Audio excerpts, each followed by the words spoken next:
Seja bem-vindo ao Hashi Quebrado, o seu canal sobre animes e mangás, e esse é o quadro Assista Se Tiver Coragem, no qual narramos os contos do mestre do horror, Junji Ito. Episódio de hoje, Sozinha com Você. Mimi decidiu ir visitar seus pais, que eram donos de uma padaria, porque fazia muito tempo que ela não os visitava. Quando ela chegou, o primeiro rosto familiar que ela viu foi o de sua irmã Hana. Mas ao lado dela estava uma garotinha que ela não conhecia. Mimi perguntou quem ela era porque, como a menina era muito nova, era difícil acreditar que elas eram amigas. Hana disse que ela se chamava Kei e que ela era filha de um conhecido do pai delas. Ela não sabia dizer o motivo, mas algo tinha acontecido na família de Kei e era por isso que eles estavam cuidando dela por um tempo. Mimi achou um pouco estranho que os pais dela tivessem pegado mais uma responsabilidade porque a padaria por si só já ocupava bastante do tempo deles. Mas Hana disse que era por esse motivo que ela estava fazendo companhia para a garota. Mas o problema era que ela já não estava mais aguentando porque ela era extremamente grudenta. E é por isso que ela decide aproveitar a oportunidade para passar sua tarefa nas mãos da irmã que ela não via há algum tempo. Ela sai correndo sem dar nenhuma chance para Mimi questionar e imediatamente Kei faz com Mimi o que Hana tinha acabado de dizer. Ela se agarra em seu braço. A partir desse momento, Mimi não teve mais sossego. Kei grudou nela como um ímã e Mimi mal conseguia fazer coisas básicas como guardar suas roupas ou ir ao banheiro porque a todo instante que elas se separavam por um breve segundo, ela chorava desesperada e tudo o que Mimi achava era que ela era estranha por se comportar dessa forma.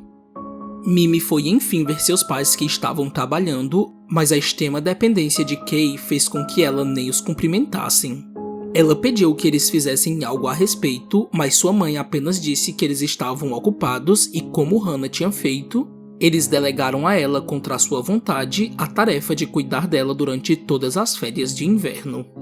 Mimi tentou dizer que também estava ocupada, mas seu pai ignorou seu comentário e disse que o rosto de Kei estava todo sujo do que parecia ser fuligem. E como aquele lugar era uma padaria, não era bom que os clientes a vissem suja. Mimi achou estranho porque ela tinha certeza de que o rosto dela não estava daquele jeito, mas em todo caso, ela a levou para limpá-la. Horas depois, Hana gritou furiosa perguntando quem tinha sujado todo o corredor. A mãe dela viu que as paredes e o chão estavam sujos com manchas escuras que mais pareciam um rastro de pegadas. Ela cogitou a possibilidade de ter sido um ladrão, mas Hana disse que ela sabia que a culpada de tudo era a Kei, já que eles a viram com o rosto sujo de algo que se assemelhava com o que elas estavam vendo. A mãe dela disse que era improvável que aquelas pegadas fossem da Kei, porque elas eram grandes demais. Mimi ouviu toda a discussão e se aproximou com Kei, que ainda continuava agarrada a ela.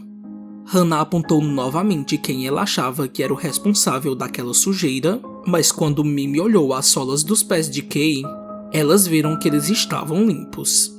Isso a deixou surpresa porque se aquelas pegadas não eram dela e de nenhuma outra pessoa da casa, quem tinha passado por ali?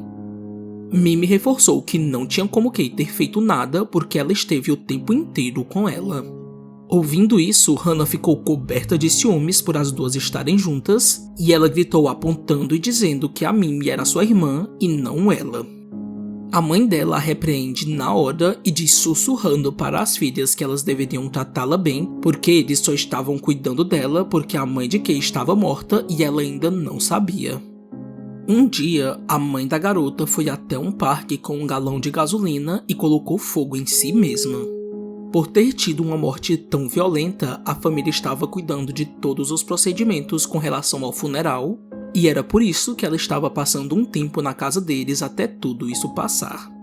Mimi e Hana sentiram pena da garota, e à noite, quando estavam prontas para irem dormir, Mimi decidiu perguntar por que Kei não conseguia ficar um minuto sequer sozinha. Kei respondeu algo de dar arrepios.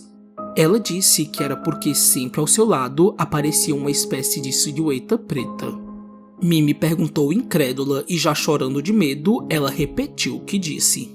A iniciativa de conversar com a garota foi só uma porta para seu desespero porque ela começou a chorar copiosamente dizendo que se ela saísse de perto da Mimi, e ia acontecer o que ela não queria. Ela ia ficar sozinha com a figura macabra que só ela via. Mimi tentou acalmá-la dizendo que estava tudo bem porque não tinha ninguém ali, mas Kay disse o contrário, que sim, a coisa preta estava ao seu lado. Quando o sono veio e levou embora seu choro e medo, Mimi notou algo estranho. Kay estava novamente com o rosto manchado com a mesma sujeira de antes, o que não fazia sentido porque ela não tinha saído dali para conseguir se sujar. O problema é que ao olhar mais atentamente, Mimi viu claramente que aquela sujeira lembrava a marca de uma mão tocando o rosto de Kay. Horas depois, Mimi, já com um pouco de sua liberdade de volta, foi falar com seus pais sobre a garota e sobre a mancha bizarra no rosto dela. O pai de Mimi ficou boquiaberto com os comentários dela, principalmente sobre a coisa preta que somente Kay conseguia ver. Mimi perguntou por que eles tinham ficado pálidos com o que ela disse, e então eles resolveram lhe contar que a mãe de Kay foi encontrada carbonizada em posição fetal no parque, o que parecia coincidir com o que Kay havia mencionado. Mimi subiu as escadas um tanto arrepiada com esses paralelos estranhos porque não tinha como ser outra coisa porque Kay não sabia que sua mãe tinha falecido e muito menos como. Apesar de tentar ocupar sua mente com outras possibilidades, ela tocou a maçaneta apreensiva e então abriu a porta. E foi aí que ela viu algo nas sombras do quarto. Uma silhueta que se distinguia da falta de luz do ambiente estava parada ao lado de Kay, que ainda dormia coberta não só pelos lençóis, mas também por marcas de mãos que comprovavam que aquela coisa a tocou enquanto ela esteve sozinha no escuro. Apesar de estar vendo tudo isso, Mimi não correu de imediato porque o medo sugou-lhe a voz e a força de suas pernas. A coisa então se deitou e colocou sobre Kay o seu braço carbonizado. Kay, que chorava enquanto dormia, teve suas lágrimas enxugadas por aquela coisa que lhe dava arrepios.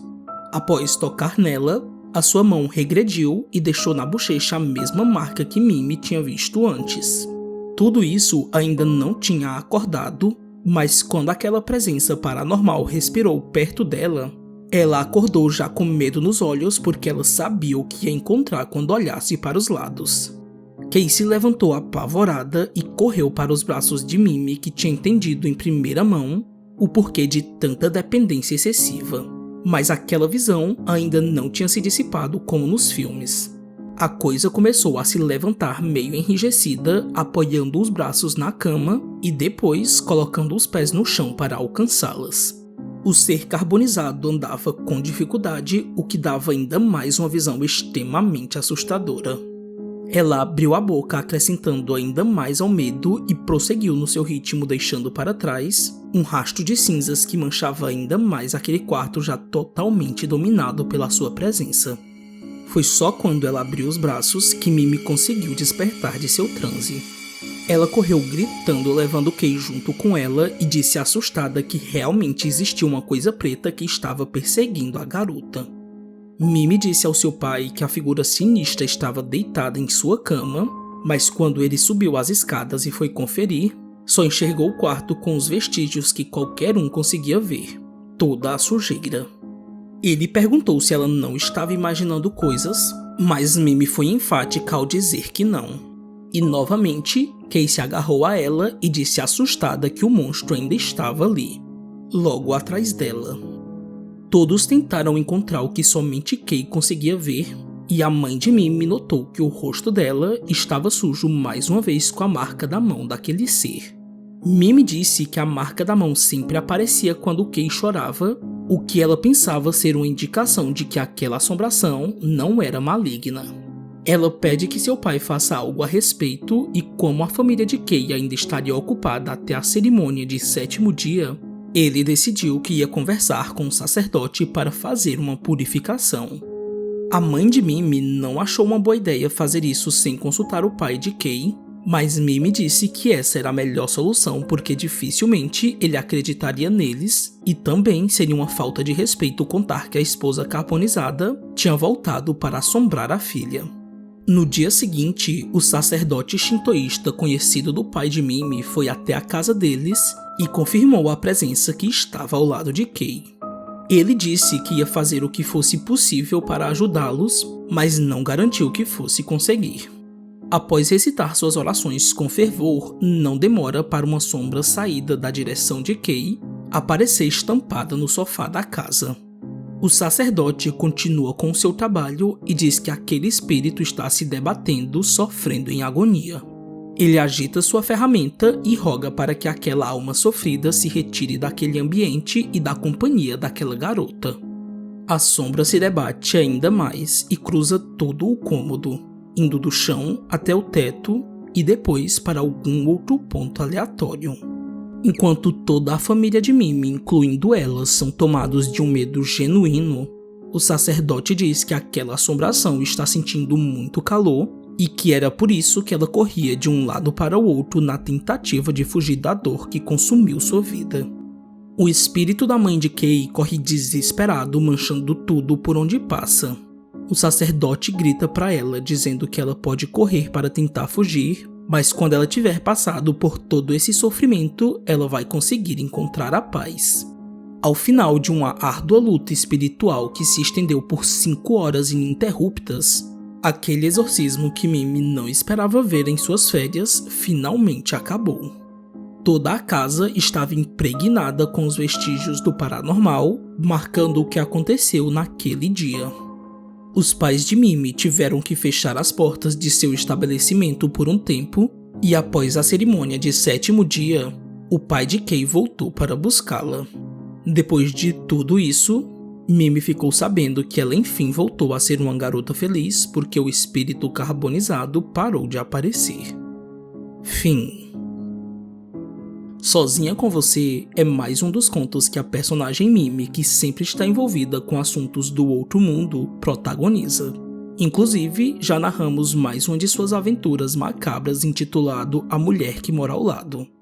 Essa história e todas as outras presentes no mangá Contos de Horror da Mimi são baseadas no compilado de histórias reais, sendo preciso 990 histórias que Hirokatsu Kihara e Ichiro Nakayama coletaram de diversas pessoas no Japão que afirmaram terem tido contato com o sobrenatural.